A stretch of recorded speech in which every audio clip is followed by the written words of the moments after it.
Cześć, tu Maria z kanału Wnętrza Zewnętrza. Dzisiaj jesteśmy gośćmi w ogrodzie pod Kaliszem, który pięknie pokazuje, jak można wielką przestrzeń zagospodarować w taki sposób, aby stała się przytulnym i kameralnym miejscem.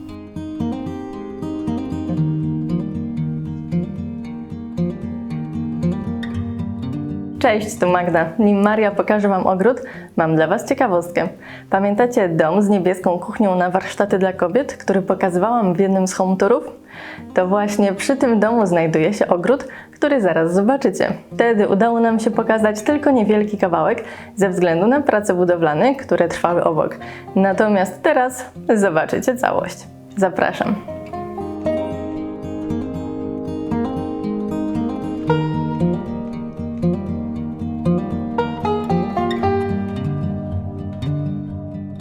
W ogrodzie wykorzystano bardzo dużo odmian roślin na żywopłoty.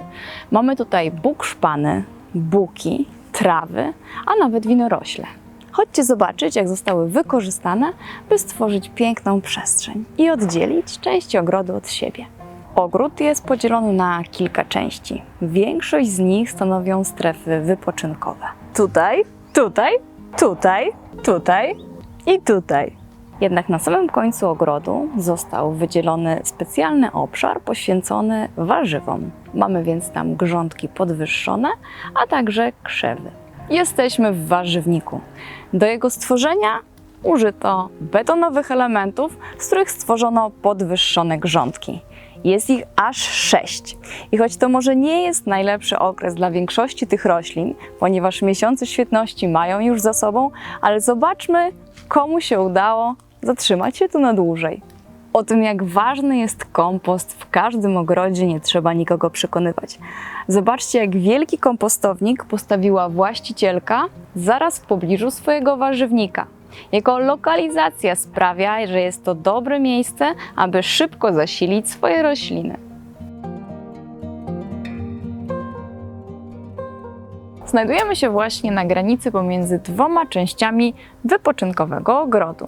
To właśnie tutaj zastosowano głównie kamienne ścieżki, ponieważ są to miejsca, które są uczęszczane przez gości bardzo często. W tamtej zaś części króluje gładki trawnik.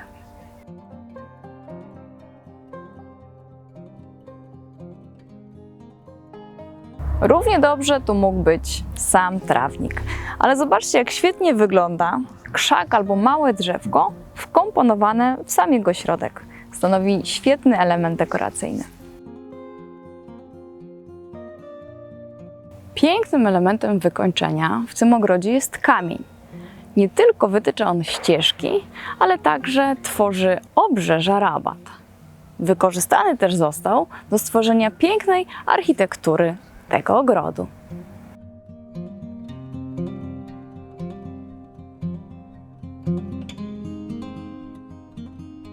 W ogrodzie zostało wyznaczonych wiele miejsc, które sprzyjają integracji z rodziną i najbliższymi.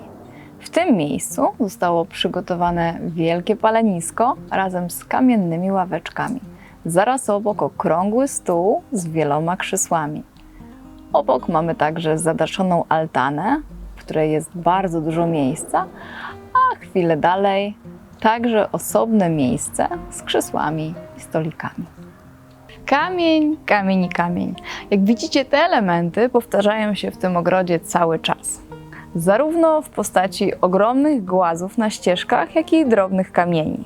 To z kamieni budowane są elementy takie jak siedziska, a także z kamieni są obrzeża rabat. Jedną z rzeczy, które zachwycają mnie w tym ogrodzie najbardziej, jest wykorzystanie kształtów i figur geometrycznych. Są tutaj idealne okręgi, kształty obłe, kwadraty oraz prostokąty, które zostały zaprojektowane w taki sposób, że wszystko razem świetnie wygląda i niektóre miejsca szczególnie przyciągają wzrok.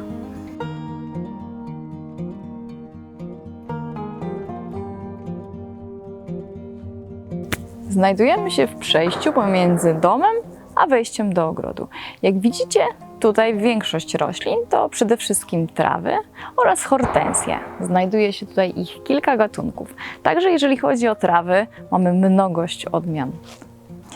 Na pewno poznajecie już tę roślinę, którą pokazywaliśmy w innym odcinku.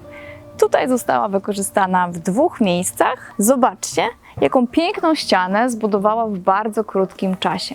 Zazwyczaj bywa tak, że każdy ogrodnik ma swoją jedną ulubioną roślinę. Także ogrody zdarzają się mieć swoje własne królowe. W tym ogrodzie panują funkie. Ogród zaczął powstawać 5 lat temu.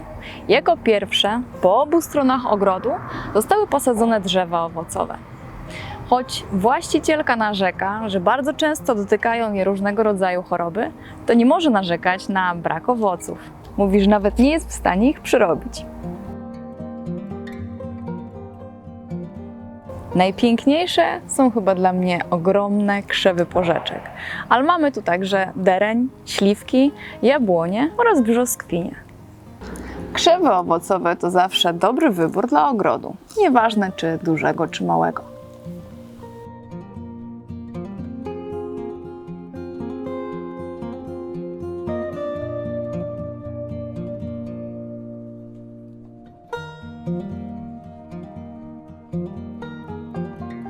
Na dzisiaj to już wszystko. Dziękujemy Wam, że mogliście być z nami w tym pięknym ogrodzie. W tym sezonie to pewnie już wszystko, ale mam nadzieję, że zobaczymy się w przyszłym roku. Do zobaczenia w następnym odcinku. Cześć!